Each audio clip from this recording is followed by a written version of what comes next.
Hello everyone. आज हमारी हिंदी की क्लास है। 28 जुलाई 2025 को पीजीटी कॉमर्स का पेपर हुआ था।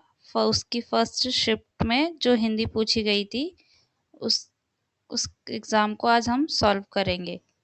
तो आप लोग प्लीज़ ध्यान से करिएगा। प्लीज़ चैनल को सब्सक्राइब करिए अच्छे से, ताकि आपको सही टाइम पे नोटिफिकेशन मिल सके, और लाइक करिए ताकि मुझे मोटिवेशन भी मिल सके। आप लोग अच्छे से पढ़िए, अपने नंबर इम्प्रूव करिए। हिंदी ऐसा सब्जेक्ट है जिसमें आप लोग अच्छे नंबर गेन कर सकते हैं, बस थोड़ी प्रैक्टिस की ही ज़रूरत है। और हिंदी सेम सारे पेपरों में ऐसी ही आ रही है, और कई क्वेश्चन तो सेम आ जा रहे हैं, जैसे कि तैसे क्वेश्चन उठ के आ जा रहे हैं। तो बहुत अच्छे से प्रीवियस ईयर लगाइए सारे। चलिए आज की क्लास स्टार्ट करते हैं। फर्स्ट क्वेश्चन है, निम्नलिखित वाक्य को कारक द्वारा पूर्ण करें। यह मिठाई खाने डैश कितनी मज़ेदार है, क्या तुम भी इसे खाओगे? ऑप्शन दिए गए हैं।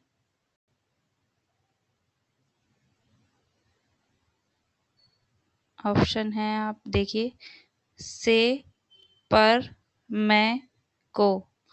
तो ये मिठाई खाने से कितनी नहीं होगा, खाने से पर भी नहीं हो सकता, और खाने में, यह मिठाई खाने में कितनी मज़ेदार है, क्या तुम भी इसे खाओगे? तो करेक्ट जो है आपका थर्ड ऑप्शन होगा करेक्ट। सेकंड क्वेश्चन है इसमें, निम्नलिखित वाक्य में रेखांकित शब्द के स्थान पर कोई अन्य सही पर्यायवाची शब्द दिए गए विकल्पों में से चुनिए। पर्यायवाची हमें चुनना है इसमें। रात में चांदनी की शोभा अद्वितीय होती है। अद्वितीय का मतलब होता है ना, बहुत अच्छा, बिल्कुल अलग होना। तो इसके लिए हमें पर्यायवाची बताना है, दूसरा कोई शब्द बताना है इसमें। अनुपम हो सकता है, एकांत नहीं होगा। एकांत का मतलब होता है बिल्कुल अलग होना। दूसरा नहीं, द्वितीय भी नहीं होता। इसका करेक्ट ऑप्शन होगा फर्स्ट, अनुपम। रात में चांदनी की शोभा अनुपम होती है, ये इसका पर्यायवाची है। क्वेश्चन नंबर थर्ड है, दिए गए विकल्प में से वाक्य में रेखांकित शब्द का पर्यायवाची चुनिए। गुण के गाहक साहस नर, बिन गुण लहे ना कोय। ये लोकोक्ति है। इस लोकोक्ति का मतलब होता है जिसके अंदर गुण होता है ना, जिस व्यक्ति के अंदर, उसकी जो तारीफ होती है ना, तारीफ करने वाले हजारों लोग होते हैं, लेकिन जो बिना गुण के होता है, बिना गुण वाले व्यक्ति, उसकी कोई तारीफ नहीं करता, मतलब एक तरीके से उसका कोई सम्मान नहीं करता। आप लोगों ने देखे होंगे, दो व्यक्ति एक जैसे होते भी हैं, बहुत से भाई बहन, लेकिन उनके गुण क्या होते हैं, अलग अलग होते हैं। तो जिसके ज़्यादा गुण अच्छे होते हैं उसकी लोग बहुत तारीफ करते हैं, और जिसके खराब होते हैं उसकी कोई भी तारीफ या इज्जत नहीं करता। तो इसमें हमें इसका पर्यायवाची बताना है। साहस का मतलब वैसे तो हजारों में होता है, जिसमें हजारों गुण होते हैं, उसके तारीफ करने वाले बहुत लोग होते हैं, लेकिन बिन गुण लहे ना कोई। लेकिन ऑप्शन में ऐसा कुछ DSSP की साइड से दिया नहीं गया है, इसीलिए कामना नहीं हो सकती, हास नहीं हो सकता, सहस्त्र इसका ऑप्शन दिया गया है। तो करेक्ट इसी को माना गया है। आप लोग देख लीजिए इसे। इसके बाद है क्वेश्चन नंबर फोर्थ, वर्तनी की दृष्टि से दिए गए वाक्य के किस अंश में त्रुटि है? हमें त्रुटि बतानी है वर्तनी की दृष्टि से। इसमें अलीगढ़ में प्रतिवर्ष लगने वाली कृषि एवं औद्योगिक प्रदर्शनी बहुत प्रसिद्ध है। ऑप्शन देखते हैं हम।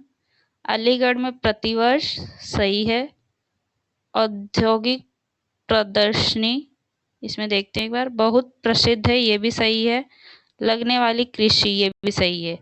ये जो सेकंड है इसमें ही आपकी त्रुटि है। औद्योगिक बिल्कुल सही लिखा गया है।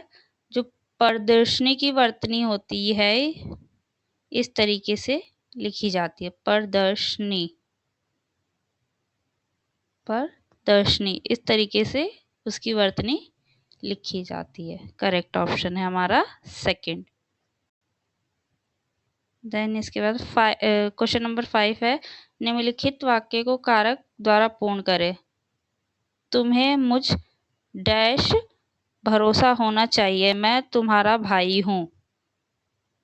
तो इसमें आ सकता है क्या, तुम्हें मुझ द्वारा नहीं होगा, मुझके लिए नहीं होगा, मुझसे नहीं होगा, मुझ पर होगा। तुम्हें मुझ पर भरोसा होना चाहिए, मैं तुम्हारा भाई हूं। इसके बाद क्वेश्चन नंबर 6 है, दिए गए विकल्पों में से शुद्ध वाक्य का चयन करना। हमें शुद्ध वाक्य देखना है इस वाले क्वेश्चन में। देखिए फर्स्ट देखते हैं, शिवम कोई काम मन से नहीं करत, वह बहुत, ये 2 बार हो गया है, निरुत्साही व्यक्ति है। यहाँ पे ये वर्तनी गलत लिखी गई है।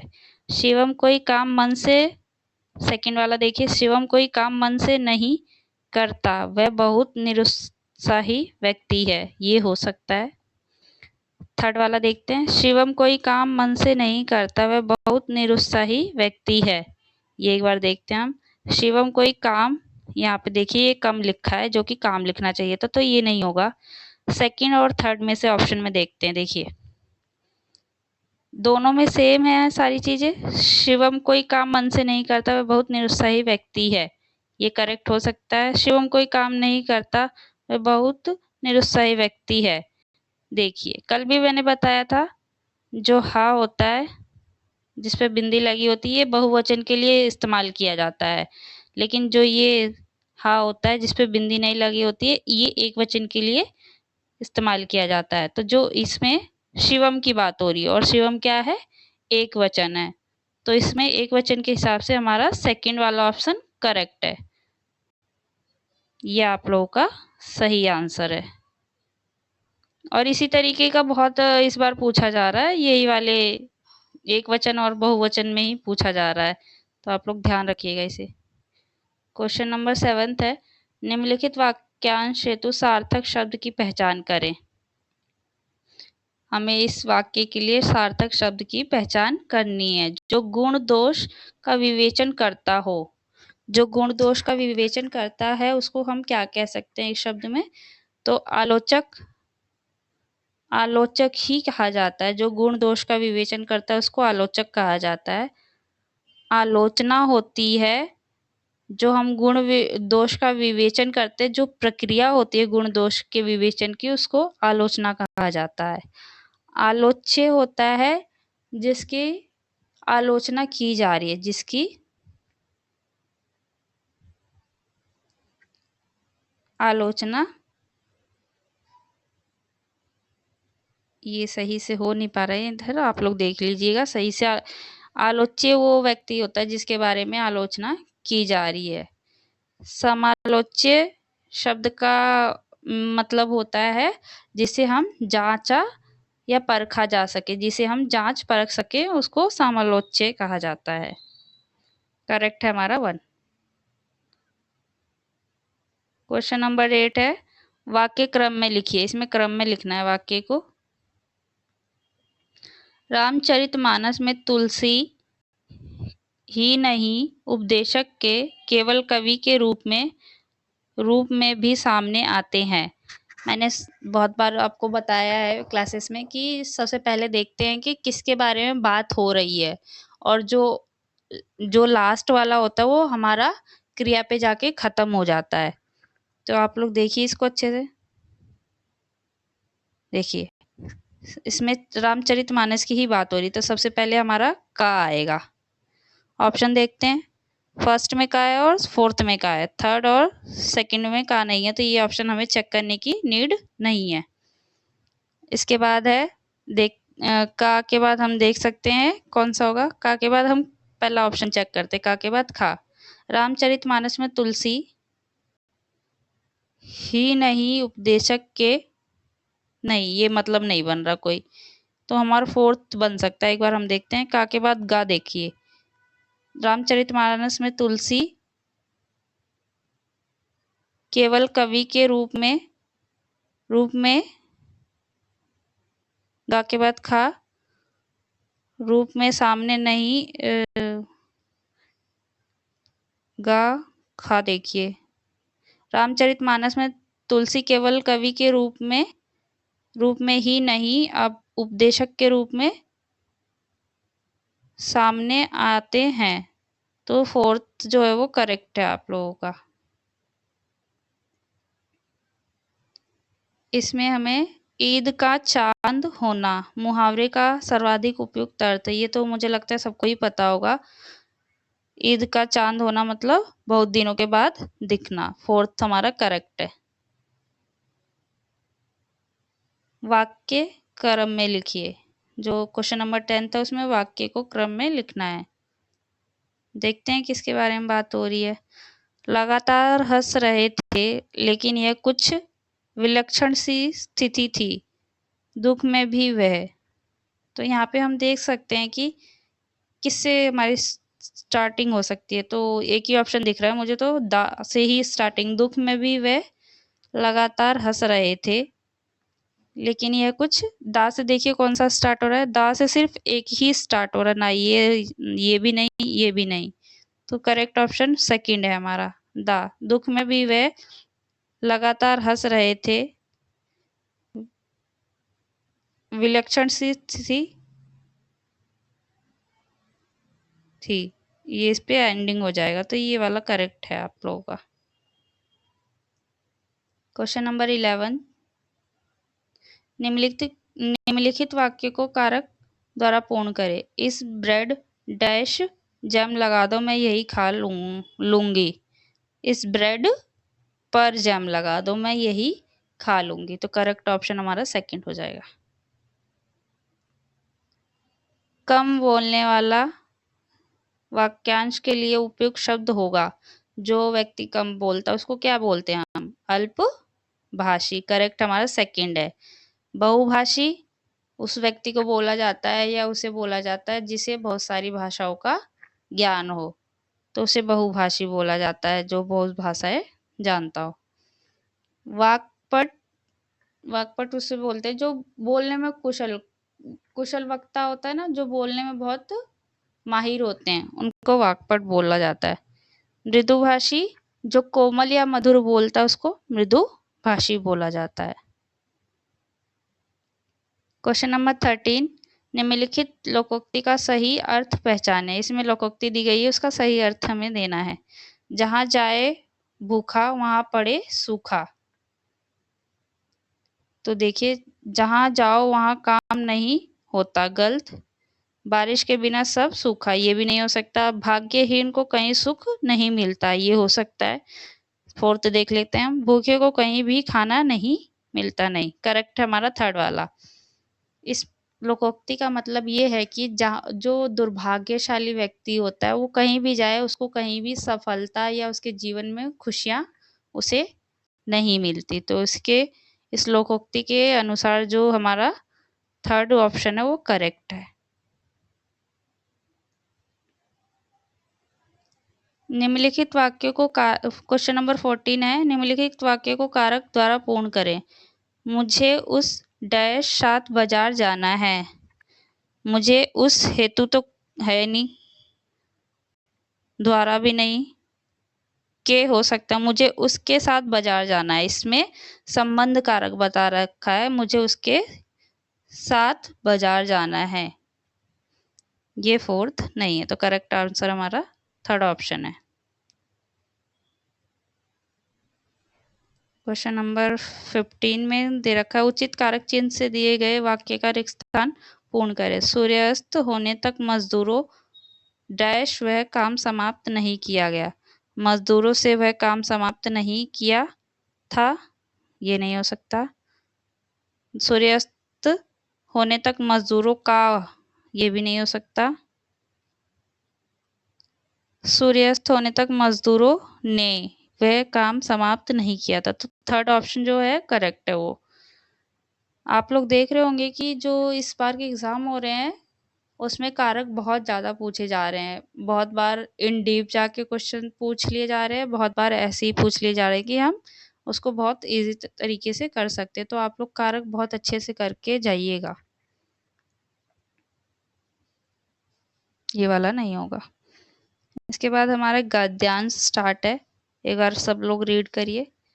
अपभ्रंश साहित्य की रचना 7वीं से 12वीं शताब्दी तक होती रही है और उसकी कई विशेषताएं राजस्थानी और तथा गुजराती साहित्य को विरासत में मिल गई हैं। पुरानी हिंदी की रचनाएं भी उससे प्रभावित रही हैं। इसी काल के आसपास गुरु गोरखनाथ ने भी रचनाएं प्रस्तुत की, जिनका स्पष्ट प्रभाव परवर्ती संत साहित्य पर लक्षित हुआ। नाथ साहित्य में जहाँ योग साधना को विशेष महत्व मिला है और निवृत्ति मार्ग का पक्ष प्रबल पड़ता दिखाई दिया, वहाँ संत साहित्य में भक्ति भावना का स्वर मुखर हुआ है और आत्मनिर्भरता के निर्मित प्रवृत्ति पथ को भी पश्य तथा प्रोत्साहन मिला है। इन कवियों ने अपने मत प्रचार में जैन कवियों की भांति पौराणिक आख्यानों का उपयोग नहीं किया, पर सूफी कवियों ने लोकप्रिय आख्यानों का भी आश्रय लेकर लाभ उठाया। अपने मत के प्रचार में उनका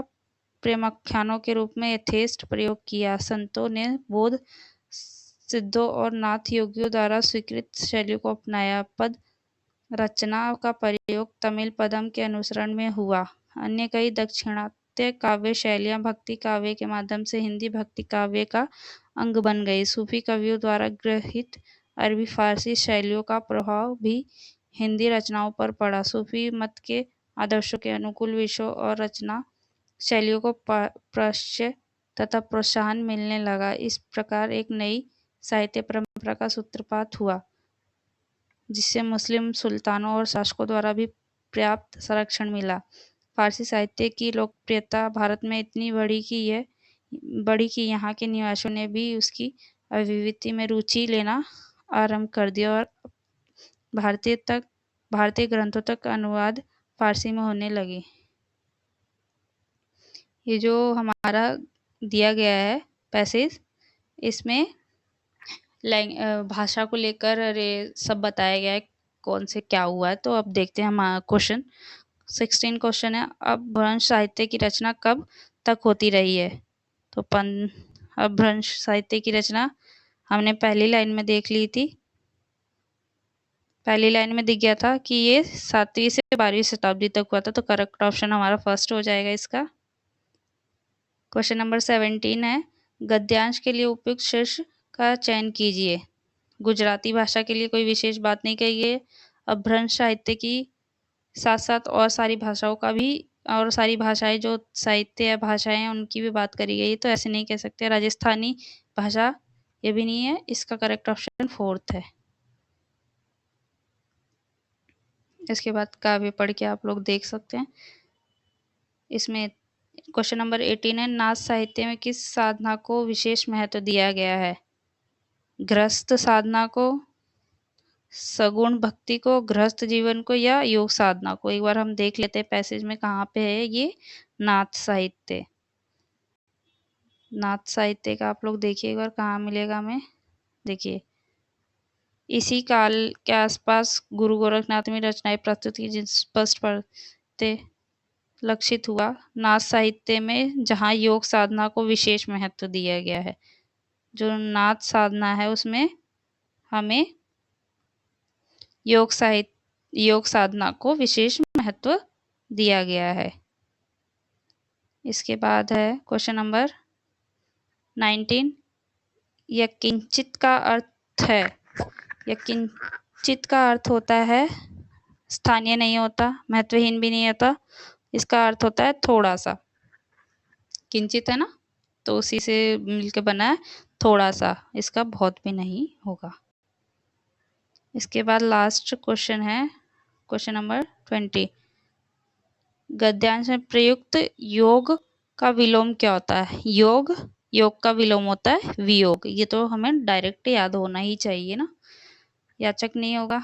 ये भोगी भी नहीं होगा, योग भी नहीं होगा, योग का वियोग, करेक्ट ऑप्शन ये है।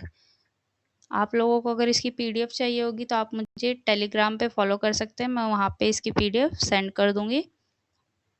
सब्सक्राइब करिए, अगर कोई भी डाउट है तो आप लोग मुझे कमेंट कर दीजिएगा। Thank you.